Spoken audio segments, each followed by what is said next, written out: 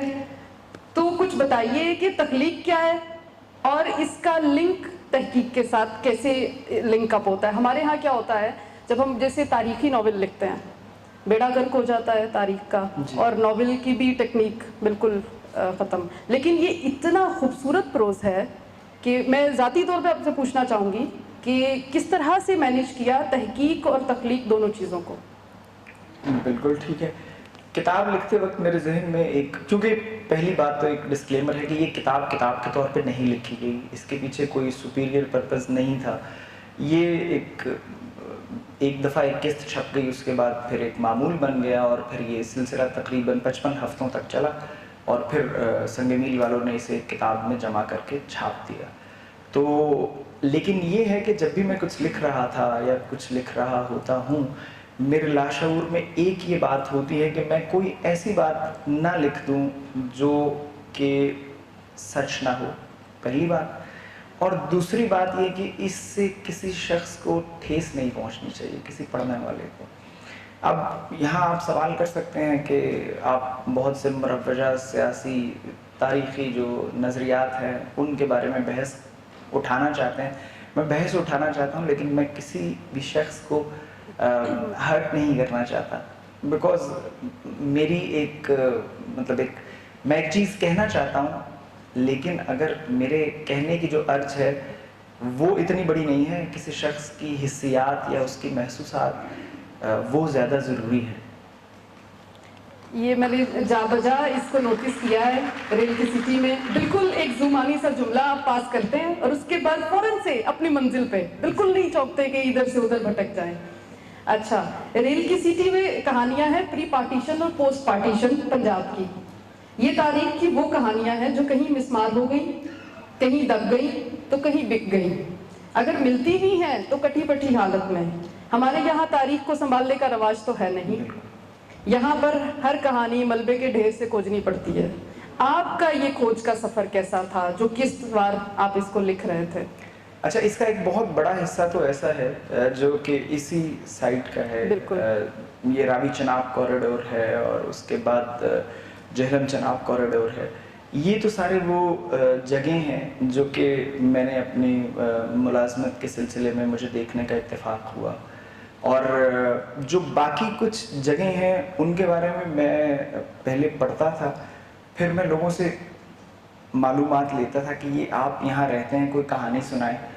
اور وہ کہانیاں اور لوگوں کی جو ایک اجتماعی یادداشتیں ہوتی ہیں وہ تھیں. پھر بہت سی چیزیں ایسی ہیں جو آپ بچپن میں سن لیتے ہیں اور آپ کے ساتھ رہتی ہیں. مثال کے طور پہ جیسے یہ ہیر ہے, ٹھیک ہے. اب ہیر ہمارے یہاں رواج یہ تھا کہ ایسا نہیں کہ ہم کوئی بڑے سکہ بند پنجابی گھرانے سے میرا تعلق ہے, ہم ایک انتہائی معمول کے گھر میں پلے بڑے ہیں. لیکن صبح کے وقت میری دادی جو تھیں وہ فجر کی نماز کے بعد اپنی 1000 دانے والی تسبیح گیڑ لیتی تھی. جب وہ گیڑ لیتی تھی اس کے بعد وہ ہیر کے کچھ بند دہرایا کرتی تھیں. اور یہ کوئی ایسی وہ نہیں ہے, یہ کوئی بہت اٹس ناٹ اے ویری کوئی سکہ بند ٹریڈیشن نہیں ہے یہ, بس وہ ایسا کیا کرتی تھی. ان کے ذہن میں کوئی ایسی بڑی بات نہیں تھی کہ میں نے بچوں کی ایسی پرورش کرنی ہے یا میں نے کوئی ایسی تربیت کرنی ہے. لیکن یہ جو ایک ایک بات جو ہمارے کان میں پڑتی تھی, یا ایک ایک جملہ جو ہم سنتے تھے, یا ایک ایک محاورہ جو ہمارے ذہن نشین رہ جاتا تھا, اس سے پتہ لگتا ہے کہ یہ کتنی بڑی بات تھی. اور ایسی بہت سی باتیں ہیں. میں ابھی تذکرہ کر رہا تھا, وارث شاہ صاحب لکھتے ہیں کہ عاشق پور فقیر تے ناگ کالے, باج منترا مول نہ کی لیے جی.